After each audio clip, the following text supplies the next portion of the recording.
Have you ever found yourself lying awake at night, thinking about something you wish you had done differently? Maybe it was a decision you made decades ago, or something more recent, a missed opportunity, words you wish you could take back, or time you didn't spend with someone you loved. If that sounds familiar, you're not alone. Guilt has a quiet way of following us, especially as we get older. It whispers when the world is quiet, and sometimes it builds a wall between where we are and the life we truly want to live. But here's the good news. It doesn't have to be that way. At this stage in life, you've likely carried your share of responsibilities. You've raised families, worked hard, supported others, made sacrifices. And somewhere in all of that, it's easy to lose track of your own emotional baggage. Guilt, regret, shame, they can pile up quietly until one day they weigh more than they should. And when they're left unchecked, they don't just affect our mood. They affect how we live. They can hold us back from joy, from freedom, from fully embracing the time we have left. And here's the thing, after 60, every day matters. Not because time is running out, but because you've earned the right to live freely and fully. And letting go of guilt is one of the most important steps you can take to do just that. So in this video, we're going to talk about how to let go of guilt, not by pretending it's not there, but by facing it gently, understanding it, and release it in a way that sets you free. We'll talk about how to forgive yourself, how to find peace with the past, and how to make room for joy again. Let's start with something simple but powerful, recognizing that guilt is not always the enemy. Sometimes guilt shows up because we care, because we have values, because something mattered to us. And that's not a bad thing. The problem happens when guilt overstays its welcome, when it turns into a constant inner critic instead of a temporary guide. Think about it like this. Guilt is like a visitor knocking at your door. It wants to tell you something. Maybe it's a reminder to make things right if you can. Maybe it's trying to teach you something about who you want to be. But once you've listened, once you've learned, it's time to thank it and let it go. It's not meant to move in and live with you forever. The challenge is that most of us were never really taught how to let go. We were taught to apologize, sure, to fix mistakes if we can. But what about the mistakes we can't fix? What about the moments that are gone, the people we've lost, the things we can't undo? That's where the real work begins. And that work starts with self-compassion. Self-compassion is not the same as making excuses. It's not saying, oh, well, that didn't matter. It's saying, I did the best I could with what I knew at the time. And even if you didn't, maybe you were tired or scared or overwhelmed, you're still human. You're allowed to make mistakes. You're allowed to grow. You are not the sum of your worst moments. Try saying that to yourself sometime, maybe even out loud. I am not the sum of my worst moments. You might be surprised at how healing that can feel. And sometimes, the guilt we carry isn't even ours to begin with. Sometimes it's been handed to us. By family, by society, by voices from long ago that said we had to be perfect to be loved. Maybe you feel guilty for taking time for yourself, for wanting more, for saying no. Maybe you were told that your worth comes from what you do for others, and now that life has slowed down, you feel like you're not doing enough. But that's not true. Your worth isn't based on productivity. It's not based on pleasing everyone else. You deserve peace simply because you exist.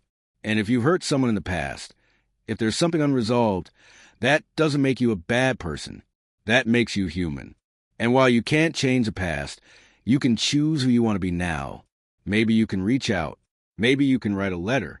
Or maybe the best thing you can do is whisper an apology into the wind, and then choose to live differently moving forward.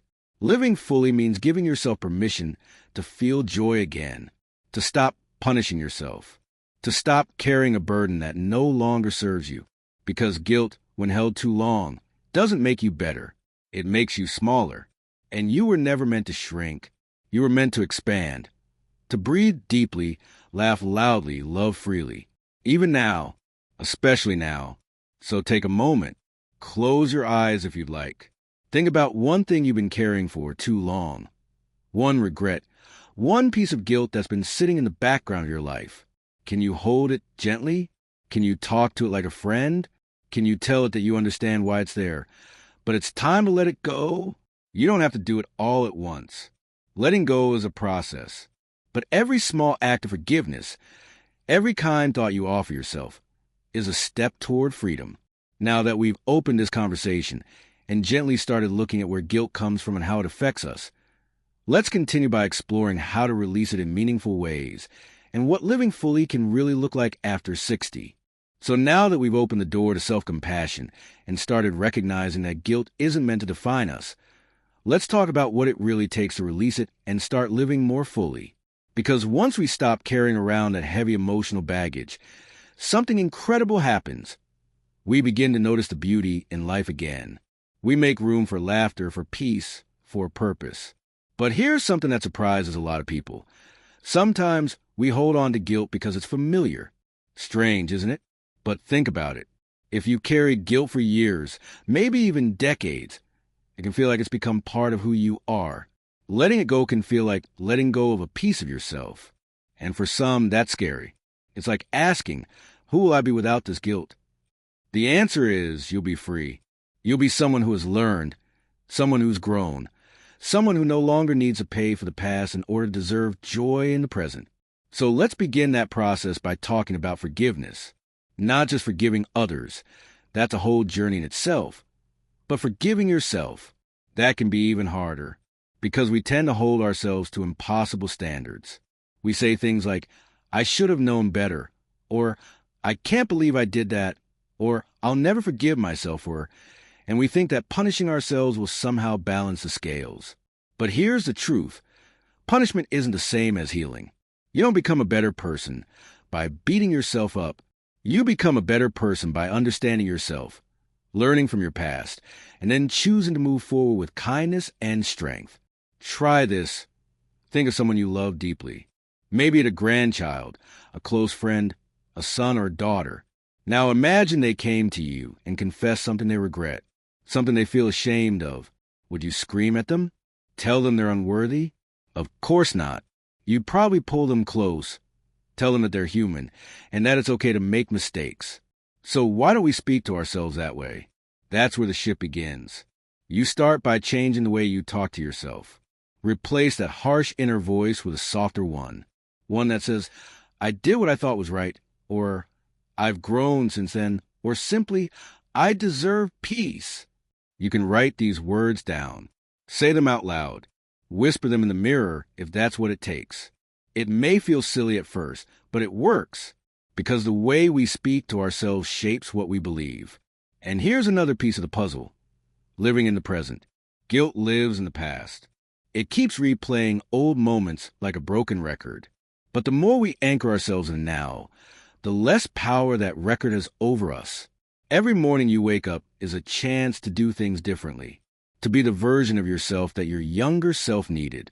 You don't have to fix the past. You just have to show up now, fully and honestly. Maybe that means finally picking up the phone and reconnecting with someone you've lost touch with. Maybe it means writing a letter, even if you never send it. Maybe it means spending your energy on things that make you feel alive. Gardening, painting, traveling, dancing in the kitchen. Whatever it is, it should feel like coming home to yourself. One thing I often hear from people over 60 is this sense that it's too late, that their best years are behind them. But I want to challenge that idea. It's not too late. Not for joy, not for healing, not for rediscovering what matters to you.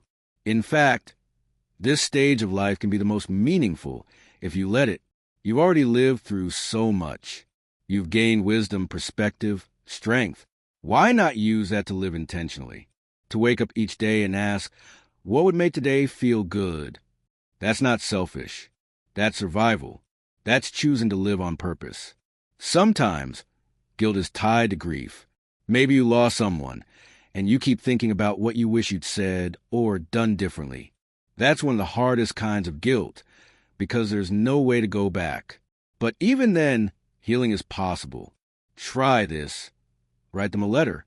Pour out everything you never got to say. Cry if you need to. Smile if memories come up. Then, when you're ready, read out loud, or burn it, or fold it away in a drawer. Let it be a ritual of release.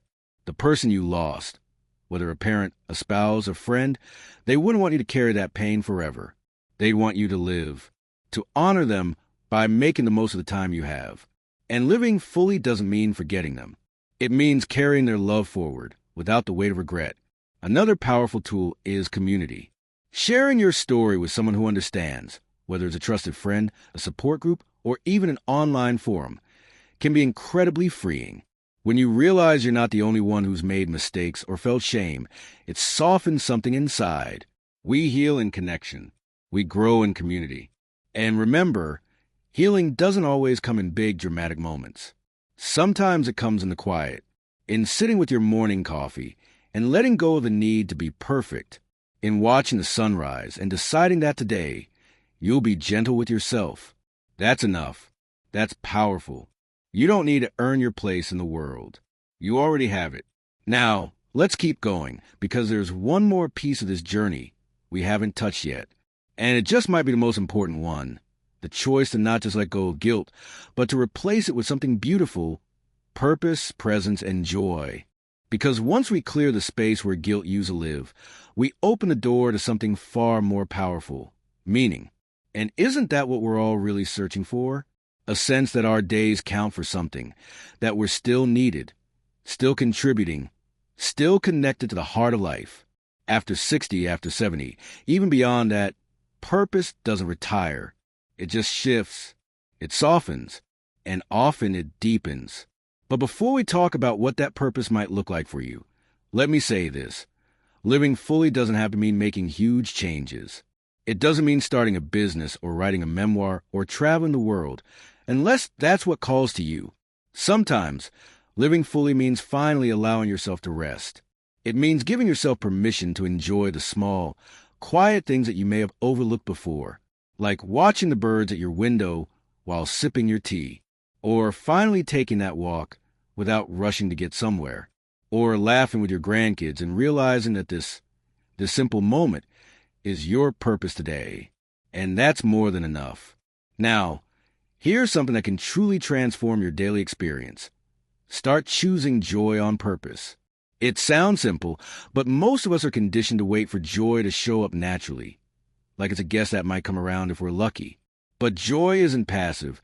It's a practice, a habit, something you decide to look for even on the tough days.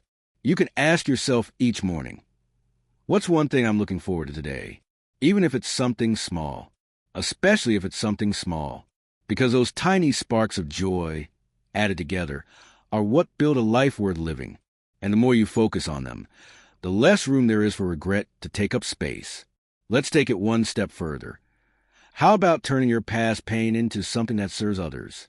You'd be amazed how healing it can be to use your experiences, the good and the bad, to help someone else.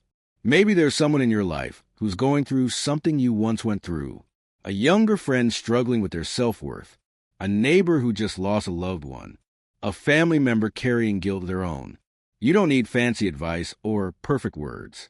Sometimes just sitting with someone and saying, I've been there, I understand, and I'm still here, can be life-changing. In those moments, your past becomes a bridge instead of a burden.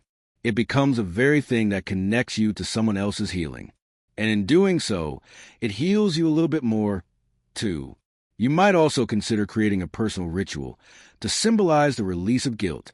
Light a candle, write in a journal, plant a flower, take a walk in silence. Whatever feels meaningful to you. The point isn't the action itself, but the intention behind it. Saying to yourself, I am no longer letting this define me. I choose peace. That one quiet act can mark the beginning of a powerful shift. And if there's still something inside you that feels unsettled, that feels like unfinished business, don't be afraid to seek support. A trusted counselor, a wise friend, a spiritual mentor. They can help you unpack those deeper layers and remind you that you're not alone in this. Asking for help isn't weakness. It's wisdom. It's courage. You see, the truth is, life after 60 is not the end of the story. It's a new chapter, one where you get to write the rules, one where you get to choose how much energy you give to the past and how much you invest in your present. Because guilt has a way of pulling us backward, of keeping us stuck in things we cannot change. But purpose, joy, presence, those things pull us forward, into a life that still has so much to offer. And don't let anyone, including that inner critic in your head, tell you that you've missed your chance. Because as long as you're breathing, you have time to love, to grow, to forgive, to experience something new. You still have mornings to wake up to, sunsets to watch, stories to share, hugs to give, dreams, yes, even dreams, to follow. You are not your past. You are not your mistakes. You are not the things you wish you'd done differently. You are a living, breathing human being with a heart that still beats and a soul that still longs for connection, peace, and joy. So take that walk. Call that friend. Pick up that book you've always wanted to read. Say yes to something that makes you nervous but excited. Say no to something that drains you. Dance in the living room if you feel like it. Cry if you need to. Laugh without apology. Let your life reflect the freedom that comes from letting go of the weight that was never yours to carry forever. And remember, there is no expiration date on healing, no deadline for happiness, no rule that says your best days are behind you. They might be right now, waiting patiently for you to choose them. Here's to that choice. Here's to you. And maybe, just maybe, today is the day you stop asking yourself, what if I had done things differently? And start asking, what can I do beautifully right now? Because this moment, this breath, this day, this hour is real. It's yours. And it's enough. See, when we stop letting guilt steer the ship, something amazing happens. We start hearing our own voice again. Not the voice of who we should have been or what we could have done, but the voice of who we are now. That voice might be softer at first. It might be a whisper after years of being drowned out by regret or the noise of the world. But it's there. And when you slow down and really listen, you'll recognize it. It's the voice that says, I still matter. I still have time. I still get to choose what kind of life I want to live. Maybe you choose a life filled with kindness, toward others, yes, but especially toward yourself. Maybe you choose peace. Maybe you choose creativity or friendship or nature. Maybe you simply choose to stop being at war with your past and instead hold it like an old photograph, something to glance at now and then, but not something you need to carry every single day. It's okay to put things down. The pain, the shame, the stories that no longer serve you. That's not forgetting. That's not denying. That's healing. That's saying, I've learned from this. I honor what it taught me. And now I move forward. Some days, moving forward might mean taking a walk, calling someone just to say hi, or even just sitting on your porch and feeling the sun on your face without rushing off to the next thing. Other days, it might mean writing a letter to someone who hurt you, but not to send, just to release the weight of unspoken words. Or maybe it's writing a letter to your younger self, telling them, you did your best, you were learning, you're forgiven. There's so much power in that, in reclaiming your story, not as something broken, but as something beautifully human. Because none of us get through life without making mistakes. But we all have the ability to grow, to change, to choose what comes next. And here's something important to hold on to. You don't need permission to be happy. You don't need someone to say, you're allowed to enjoy your life now. You already are. You always were. Sometimes we just forget. Guilt has a sneaky way of convincing us that we have to earn our peace, that we have to suffer before we're worthy of joy. But that's simply not true. You're worthy of joy just because you exist. You're worthy of peace just because you're here. And if you've forgotten that along the way, let this be your reminder. Let this be your invitation to come back to yourself, to love the version of you that sits here now. Not the younger version who didn't know better, not the version you wish you'd been, but the real you, the one with all the life you've lived, the one who's walked through heartache and still finds beauty in small things, the one who's still learning, still laughing, still holding space for hope. You are not behind. You are not broken. You are not disqualified from a full and joyful life. In fact, the very things you've been through, the losses, the regrets, the lessons, they've shaped your heart into something deeply compassionate. That's a gift, not a punishment. So from this moment on, let's live with softness, with intention. Let's stop measuring our worth by how much we've done and start valuing how deeply we feel, how honestly we love, how openly we live. Look around you. There's still so much good, so much to discover. You still have stories to tell, laughter to share, quiet mornings to savor, and nights filled with peace instead of racing thoughts. Let that be your new rhythm. Start with small steps. Maybe today, forgive yourself for something you've carried too long. Maybe tomorrow, try something new, big or small. Maybe you open your heart to connection again, or you allow yourself to rest, not because you've earned it, but because you deserve it. There's no race to run, no finish line to cross, just a life, right here, asking you to be present, asking you to stop waiting until you feel like you're enough and start living like you already are. If this message spoke to you, I want to invite you, yes, you, to share something in the comments below. Maybe something you're letting go of today. Maybe something you're stepping into. Or maybe just a little, I'm here and I'm ready to start living again. Because when we speak our truth out loud, something shifts. And you might just inspire someone else who's been quietly holding the same weight. If this video helped you in any way, please give a like. It really supports the channel. And don't forget to subscribe so you never miss more content that's made with love and care just for you. We're building a community of hope, healing, and wholehearted living, and you're an important part of that. So here's to you. Here's to the courage it takes to let go, to the beauty of second chances, and to the joy of discovering that life can still surprise you in the most wonderful ways. Here's to living your fullest, most peaceful, most meaningful life, no matter what came before. You deserve it.